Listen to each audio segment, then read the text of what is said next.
cultura do conforto. Você nunca ouviu falar? Vamos entender então o que é a cultura do conforto. Acompanha comigo esse VT, depois a gente vai aprofundar. Vamos lá. Todos nós temos aquele filme, série ou livro que nos traz paz e conforto quando precisamos. Há dias que não estamos bem o suficiente para novas experiências e optamos por aproveitar as coisas que gostamos, ou até mesmo fugimos de informações e assuntos a todos os instantes por meio de nossas mídias de conforto. Antes da pandemia, a cultura do conforto era algo presente na vida de muitas pessoas, mas com a necessidade de permanecer em casa, precisando ocupar a mente com algo bom para não ficar psicologicamente afetado, muitos se voltaram para entretenimentos repetidos, ao invés de procurar por novidades. Apesar de encontrarmos algo que nos acolha, é perigoso estar antenado apenas naquilo que já conhecemos. No Papo Reto de hoje, falaremos mais sobre a cultura do conforto. Acompanhe! Olha só que interessante, algo que você nunca tinha percebido, né? De repente a gente está aí, vivendo sem procurar mudança. Mas quem vai falar pra gente, eu recebo com muita alegria mesmo aqui na Rede Vida de Televisão, o psicólogo e escritor Alexander Bez. Alexander Bez é especialista em relacionamentos pela Universidade de Miami, especialista em ansiedade e síndrome do pânico pela Universidade da Califórnia. Olha, há mais de 20 anos atua, né, como psicólogo. Seja muito bem-vindo, Alexander. Muito obrigado pela sua presença, dispor do seu tempo para estar conosco. Seja bem-vindo, Alexander. Obrigado, Padre. Eu que agradeço aí no Papo Reto. Um abraço a todo o pessoal da Rede Vida. Obrigado pela participação e que esse programa continue sempre com essa qualidade fenomenal que tem. Obrigado. Obrigado você. Olha, estou muito feliz mesmo e honrado com a sua presença aqui. Deixa eu te dizer uma coisa, eu estava conversando com o pessoal aqui antes, quase ninguém ouviu falar nessa questão da cultura do conforto. Eu queria que você trouxesse para a gente, né, e explicasse, né, o que é essa cultura do conforto, Alexandre. Vamos lá. Bom, só pegando um pouquinho da sua pergunta também, de você ter falado de um pouco a gente escutou, eu posso dizer uma coisa para o senhor, padre, que, veja, eu tenho 27 anos de profissão, em 27 anos de profissão eu nunca vi tantas nomenclaturas novas surgirem desde março de 2020. Eu falo março de 2020 porque foi o início da pandemia, dia 20 de março de 2020. Aqui temos mais uma. A cultura do conforto é primeiramente importante nós lembrarmos que ela não é uma cultura de conforto residencial, onde você tem um carro legal para você ir para o trabalho, ou você não precisa pegar uma condução, você pode ir a pé, de repente você trabalha muito perto ali, ou você tem um sofá mais aconchegante, ou uma televisão maior. Não é nada disso. A cultura do conforto, ela é um pouco diferenciada, ela está ligada a uma questão de cultura do conforto psicoemocional, mas com a conotação de ruminação psicológica. E é uma ruminação psicológica neurótica. Então, esse que é o grande problema. Uma coisa é você chegar em casa e querer ver um programa de TV, uma coisa atual. Outra coisa é você querer ficar lembrando o passado, trazendo o passado à tona de uma maneira neurótica, aí que está o problema. Então, é isso que a cultura do conforto, essa cultura do conforto a qual nós estamos aqui nos relacionando, é justamente em função desse mote passado, pretérito, e não do mote atual. Interessante, muito interessante. Deixa eu te dizer uma coisa, a gente usa, né, de forma corriqueira, quando a gente quer falar assim, a pessoa tem que fazer mais, ela tem que trabalhar, ela tem que usar, a gente fala assim, você tem que sair da sua zona de conforto, né? É mais ou menos isso, de repente a pessoa que fica repetindo sempre as mesmas coisas, porque ali não é só mais confortável, como é mais seguro, ou não? Não, são diferentes, são instâncias mentais diferentes. A zona de conforto é justamente, ela te impede você de sair daquela ambientação neurótica que você está, sim, ou daquela manifestação de realmente passiva de ação, e você não pode progredir para uma etapa superior à qual você gostaria, seja ela o que for, você sair de uma ação. A zona de conforto é justamente o contrário, significa você sair de onde você está. Então, nossa, eu preciso sair disso. Eu tenho um comportamento de comer chocolate, por exemplo. Então, é confortável para mim comer chocolate, mas eu não quero lutar contra essa obsessão e compulsão, né? Porque aqui a gente está falando de uma obsessão, de uma compulsão. Sim. No caso do exemplo que eu dei. Então, a pessoa fica lá, ela não vai realmente tomar ações ativas. Na nossa pauta de hoje, né, na cultura do conforto, é um pouco diferente, porque ali remete você no passado para você fugir de uma realidade. A cultura do conforto, ela significa você estar ali alimentando, nutrindo o seu cérebro com carinho, com conforto, com uma fuga, né? Então, psiquiatricamente falando, a gente está tendo aqui uma ação realmente ali de você estar fugindo. Então, você está fugindo daquele problema que você não quer enfrentar, que é justamente a pandemia. Então, nós estamos ali pairados sobre uma instabilidade muito grande. A pandemia não acabou. Nós estamos no meio de um ciclo pandêmico com uma Omicron que é extremamente viral e muito mais transmissível. Então, você recorrer ao passado significa você se ajeitar, você se alocar psicologicamente, confortavelmente, por isso a cultura do conforto, né? Você se alocar psicologicamente para que você realmente possa fugir dessa questão ali pandêmica atual e das incertezas que nós estamos passando. Então, isso significa uma ruminação psicológica, quer dizer, não é a ruminação clássica gastrológica das crianças quando come e regurgita, não é essa ruminação. É uma ruminação mental, psicológica, mas no sentido de você ali voltar para o passado para você sair da realidade a qual a gente está vivendo. Mas muito interessante. Primeiro que você usou um termo que a igreja usa há muito tempo, a igreja usa nos mosteiros, usava a ruminação, a ruminácio, quando se lia um texto e se aprofundava, era chamado de ruminação também, ruminácio, né? Mentalis. É interessante. Agora, por que o passado, Alex? Por que o passado? O passado ele é mais seguro? É por causa disso? Exato, porque na realidade, padre, o que acontece? Nós só temos o passado. A gente está vivendo aqui, eu e você estamos vivendo o futuro, mas aqui 2 segundos nós sabemos o que vai acontecer e nem no futuro. É verdade. Então, o passado, ele pode ser lembrado, eu acho que ele até deve ser lembrado, mas não numa questão neurótica ruminante como essa, de uma ruminação muito, muito severa. Eu acho que é legal, e assim, eu acho que psiquiatricamente falando, psicanaliticamente melhor falando, eu acho que tem uma frase do Freud aí que ele fala que o passado ele deve ser utilizado como um aprendizado, para que você não repita os mesmos erros e para que você não faça as mesmas coisas que você fez. Então, a frase dele, ele termina falando, o passado foi feito para ser ultrapassado. Então, acho que isso é muito interessante. Então, o passado traz realmente um conforto muito grande, mas é um conforto neurótico totalmente fictício, porque você está fugindo da realidade.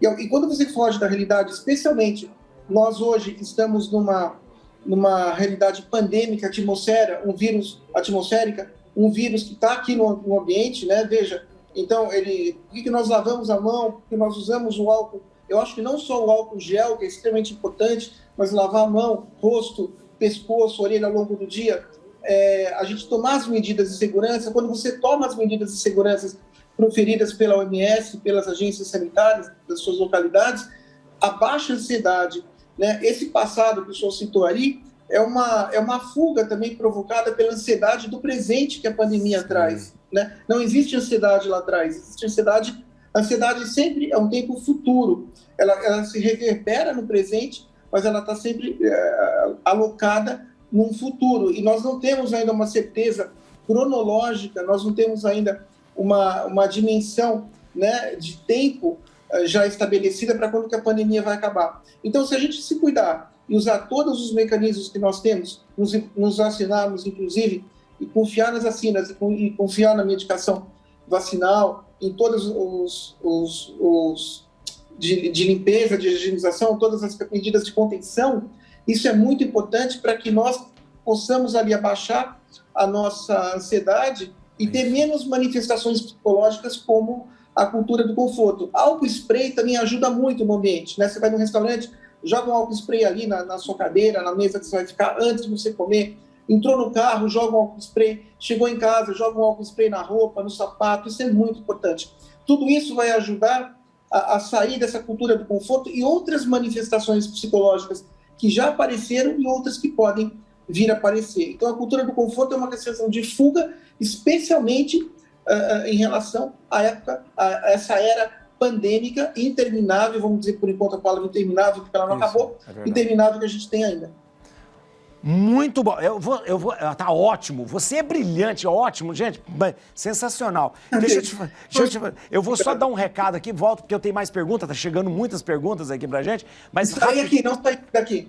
Não, isso mesmo, olha, professor Alexander Bess, ele está nos colocando por dentro do que é a cultura do conforto. A gente entendeu de uma forma muito clara que essa segurança do passado, buscar o passado, como se estivéssemos fugindo dessa situação da pandemia, de algum problema.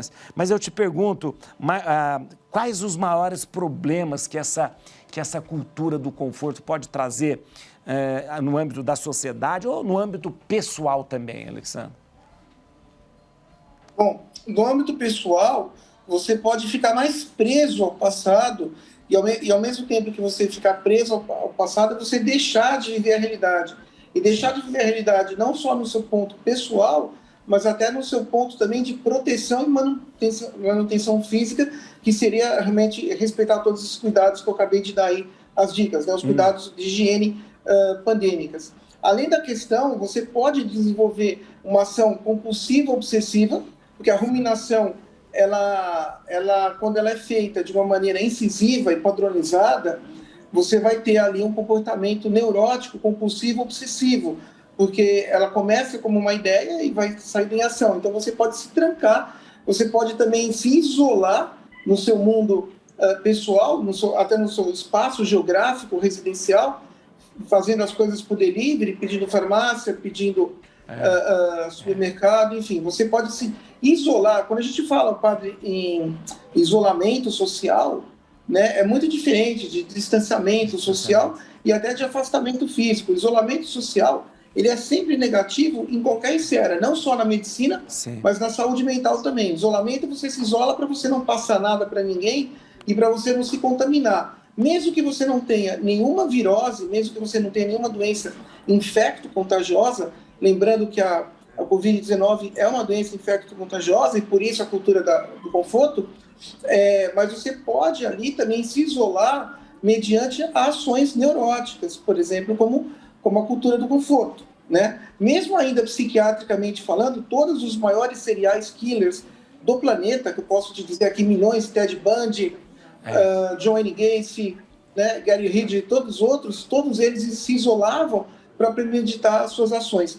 Então, a cultura do conforto pode trazer um isolamento neurótico, onde a pessoa vai se fechar ela com ela mesma e vai acarretar prejuízos na sua vida social. A falta de cuidados também físicos, não só relacionados à pandemia, mas relacionados ao seu próprio trato físico ao longo do dia. A falta de tomar remédios, por exemplo, porque a pessoa fica pensando muito no passado.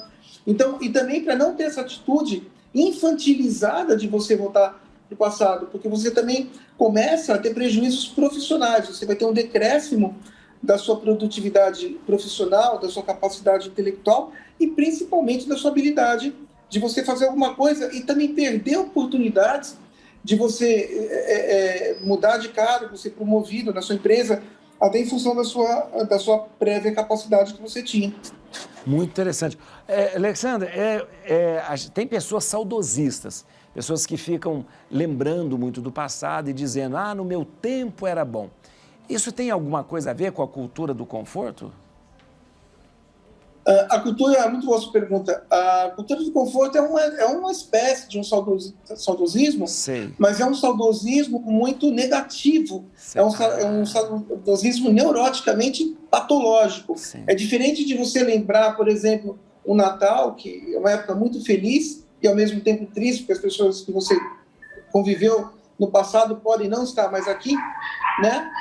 Então, o que acontece? O saudosismo ele pode acontecer, eu acho que é até interessante, desde que você não fique pensando nisso o tempo inteiro. Então, como é que a gente classifica isso?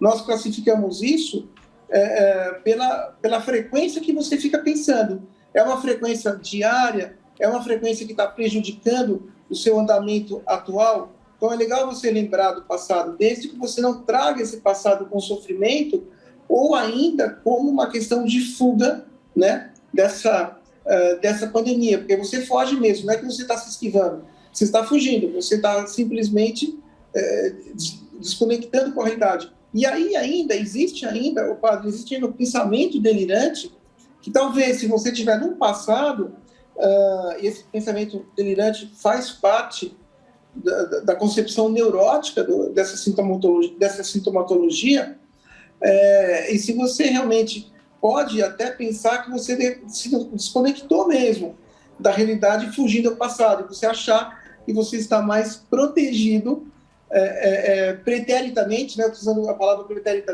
por causa do verbo pretérito perfeito, que é o passado, dessa maneira. Então, não é bem por aí. Então, na realidade, a gente tem que pensar, tem que lembrar das pessoas, mas sempre de uma maneira positiva e usar o que a gente viveu no passado para aplicar no nosso presente e no nosso futuro, sempre positivamente, não negativamente. Professor Alexander Bez, olha, muito obrigado, quero agradecer. Olha, foi muito claro e esclarecedor. Obrigado mesmo, obrigado mesmo. Quero agradecer pela sua participação aqui conosco na Rede Vida. Obrigado por colocar seu tempo à disposição nossa aqui, muito obrigado. Eu queria deixar o contato aqui no Instagram. Aqui, ó, atenção, gente, siga, porque é muito bom você aprofundar, tá acompanhando o Alexander. @AlexanderBezOficial no Instagram. @AlexanderBezOficial, pode seguir no Instagram, muito bom. Muito obrigado, Alexander. Padre, eu que agradeço, um abraço ao senhor, a todo o pessoal da produção, todo o pessoal da rádio, da TV Vida. Mas obrigado, mas eu estou longe de ser professor, eu sou um simples estudante, não tenho nem mestrado, doutorado. Obrigado. Muito bom mesmo, muito bom. Ele falou de um serial killer, Ted Bundy. Nossa, eu assisti um filme sobre o Ted Bundy, impressionante, pelo amor de Deus.